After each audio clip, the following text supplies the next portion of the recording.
49 абсолвенти с отличен и много добър успех получиха дипломите си днес в Русенския университет. Сред първенците на випуска са и двама чужденци.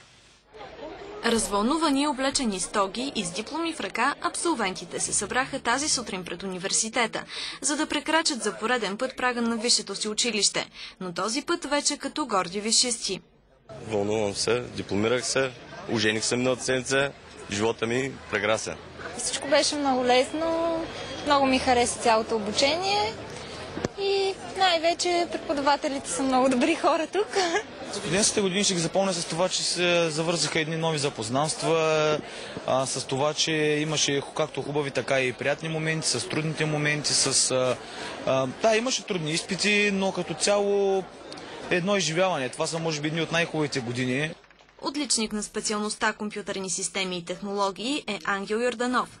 Той е вече дипломиран магистър и се надява скоро да намери работа по професията си. Не съм го очаквал да става първенец, обаче така стана. Трудно ли ви беше обучението тук в университета? Имаше трудни моменти, но се справих. Чуждестранните първенци на випуск 2011 са от Украйна и Молдова.